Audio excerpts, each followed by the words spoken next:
Ok, c'est parti. J'avais prévu de pas lancer les vidéos tant que j'aurais pas de meilleur système de son, mais depuis je me suis renseigné et un bon contenu, c'est avant tout un contenu qui est posté. Donc tout le système de micro va arriver d'ici 1 ou 2 semaines. Mais en attendant, je vais quand même commencer à envoyer les vidéos et on va commencer aujourd'hui avec une petite série de vidéos concernant l'immobilier. On s'attaque aujourd'hui aux questions qu'il faut absolument poser lorsque vous visitez un bien immobilier dans le but de faire un investissement locatif. Voilà, parce que si c'est votre première visite ou si vous faisiez avant vos visites en touriste, là l'objectif ça va vraiment être de faire de vous d'un pro. On va faire de vous un pro et l'objectif c'est que vous ne passez pas pour un gros débutant. Parce qu'il y a deux types d'investisseurs qui vont visiter les biens. On a les personnes un peu lambda qui viennent sans être préparés, qui savent pas trop pourquoi ils sont là. Ils s'exclament sur la luminosité, il fait beau, c'est bien, là c'est joli. Et il y a les pros qui, eux, sont là pour acheter des mètres carrés et rien d'autre. Ils sont pas là pour dire waouh, ça c'est bien. Ils sont là pour rester le plus neutre possible, ne pas montrer leurs émotions et vraiment obtenir toutes les informations dont ils ont besoin. Parce que si c'est se déplacer juste pour regarder l'agencement, c'est pas la peine. Il suffit de demander un plan par email, c'est aussi bien. Alors, donc dans cette première vidéo, on va vraiment voir les questions. La prochaine, je pense que j'enverrai, ça sera concernant les documents qu'il faudra demander pendant la première visite. Mais là, on va commencer avec les questions. Donc pour commencer, alors il y a trois parties. La première, c'est les questions financières. Ça va être celles qui vont te permettre de calculer ta rentabilité correctement une fois que tu rentreras chez toi à l'issue de la visite. Alors, en premier, ça va être d'obtenir le montant des charges. Donc par là, j'entends le montant des taxes, telles que la taxe foncière. Elle va être obligatoire pour calculer ta rentabilité. Et tu peux aussi en profiter pour demander la taxe d'habitation. Ça va être utile pour ton locataire. Alors, tout ce que je dis, c'est valable pour immeubles, appartements, maisons. Ça va juste être à nuancer dans quelques situations. Ensuite, il faut demander le montant des charges par appartement ainsi que celui des communs si tu achètes un immeuble. Parce que comme pour la taxe d'habitation, c'est une donnée qui va être importante pour ton ou tes locataires. Ça lui permettra de faire un prévisionnel de ce qu'il devra payer chaque mois. Et dans le cas où tu factures un forfait à ton locataire, ça sera également très utile. Ensuite, il faut analyser la location actuelle. Dans le cas où il y a un locataire qui est déjà en place, il faut impérativement demander les types de baux qui sont appliqués. Parce que, en effet, si le locataire en place il est dans un bail nu ou dans un bail meublé, ce ne sera pas la même chose. D'un côté, ça va rentrer dans tes revenus fonciers et d'un autre côté, ça va rentrer dans tes revenus BIC. Donc, c'est pas pareil. Ensuite, tu peux demander le montant des loyers actuels pour chaque appartement. Donc, chaque appartement, c'est si c'est un immeuble. Si tu visites un appartement, tu demandes le montant des loyers de l'appartement.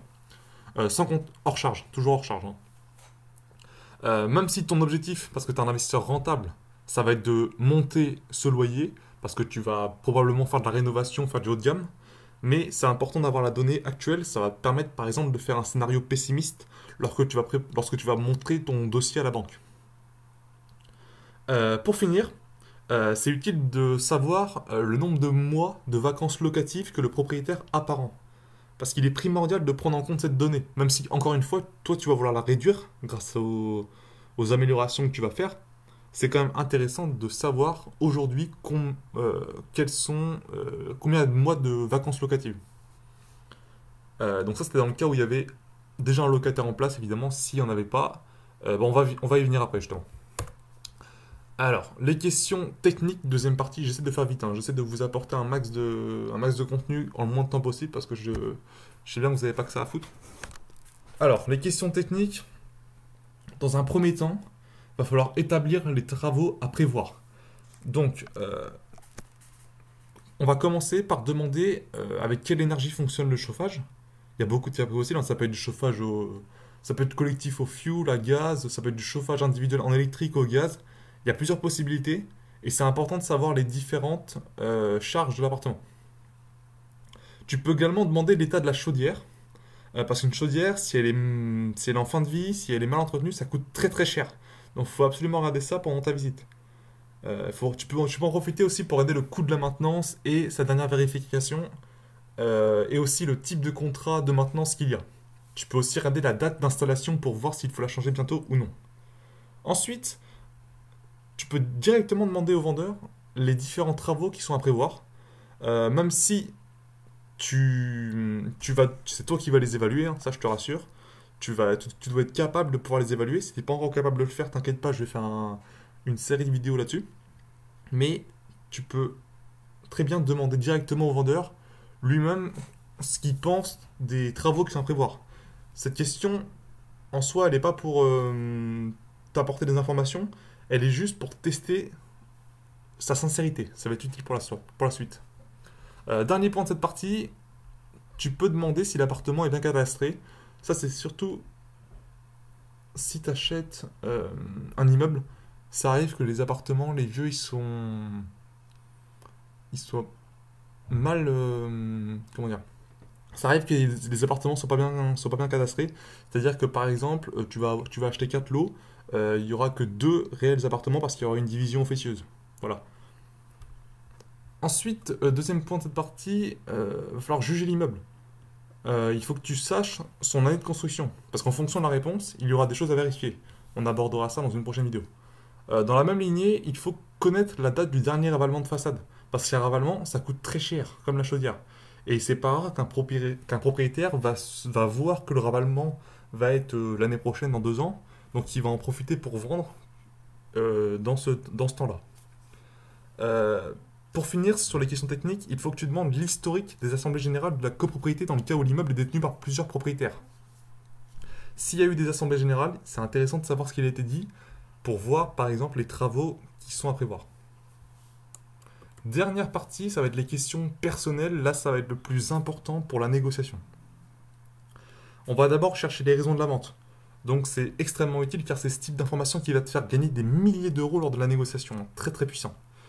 Tu peux donc commencer par demander depuis quand le propriétaire possède le bien. C'est une question qui peut paraître anodine, mais en réalité elle est extrêmement puissante parce qu'en fonction de la réponse du vendeur, tu sauras s'il y a encore la majorité du crédit à rembourser pour lui ou si au contraire il a terminé. Et dans ce dernier cas, évidemment, ça sera une meilleure nouvelle pour toi parce que tu pourras plus facilement négocier. Ensuite, tu peux lui demander directement la raison de la vente. Et ça va être le moment de prier pour que ce soit une raison que les investisseurs aiment bien, type divorce, mutation, besoin d'argent ou un décès dans la famille, enfin une succession. Ça, c'est les raisons que les investisseurs aiment bien parce que c'est souvent synonyme que le vendeur il est pressé et ça va être capital pour préparer ta négociation. Ensuite, tu vas devoir déceler les problèmes existants. Donc lors de la visite, il faudra prendre soin de demander s'il y a eu des incidents de loyer. Parce que s'il y a un locataire en place, c'est bien, mais s'il paie, évidemment, c'est mieux. Et un souci d'impayé, c'est vraiment grave. Donc la question est vraiment importante. Et si tu visites un appartement, si le locataire ne paie pas, tu as 100% de perdu. Pour ça que personnellement, je préfère investir dans les immeubles de rapport. Parce que ça lisse un peu plus le risque. Mais bon. Si tu doutes, si tu sens un léger doute du vendeur, tu pourras lui demander un justificatif pour prouver qu'il n'y a pas de souci de paiement. Encore une fois, ça c'est prévu que j'en reparle dans la prochaine vidéo. Le deuxième aspect à vérifier, ça concerne les soucis de voisinage. Il faut que tu saches s'il y a des locataires qui perturbent l'immeuble. C'est très très important parce que qui dit problème de voisinage dit gros turnover et ça c'est pas bon pour toi. Ça tu peux lui demander directement, mais ça en tous les cas il faudra que tu fasses ta propre analyse tout seul. Il faudra que tu ailles directement tout seul sans que le vendeur soit à côté de toi. Si l'appartement n'est pas loué, c'est une bonne chose car tu vas pouvoir rénover le bien pour pouvoir défiscaliser, par exemple si tu fais de la LMNP, et donc louer plus cher. Par contre, si c'est pas le cas, il faut que tu demandes la raison. Et c'est parce que s'il n'y a pas de locataire en place, c'est pas que c'est anormal, mais c'est intéressant d'avoir la raison. Et il faut savoir aussi depuis combien de temps. En fait, ce qu'il faut surtout savoir, c'est est-ce qu'il a du mal à louer. Parce que toi, avant d'être dans l'appartement, tu as forcément fait une étude de marché. Encore une fois, ça j'en parlerai dans une autre vidéo, comment on fait bien ça. Mais si tu es dans une visite, c'est que tu as fait ton étude de marché, et c'est que tu sais que si toi tu mets un locataire en place, c'est que tu sais que tu vas pouvoir facilement trouver un locataire. Donc si il n'est pas loué, il faut que tu saches pourquoi, c'est très important. Petite précision, si un bien il est vide depuis plusieurs années, c'est problématique parce qu'il peut y avoir pas mal d'encrassement dans tout ce qui est dans les tuyauteries. Alors, alors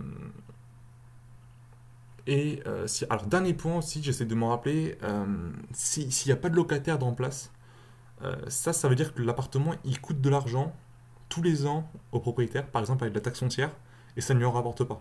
Donc ça c'est bon pour toi, pour ta négociation.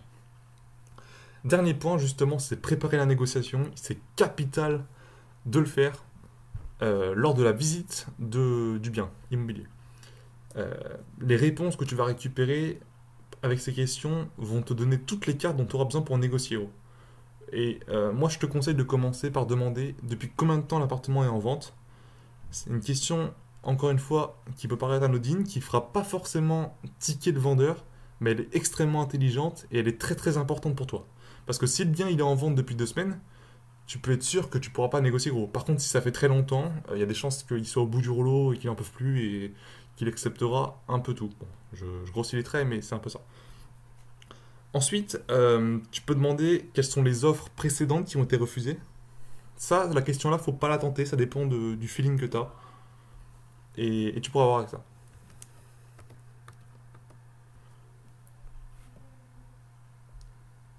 Euh, donc, excuse-moi pour l'interruption, j'en étais où?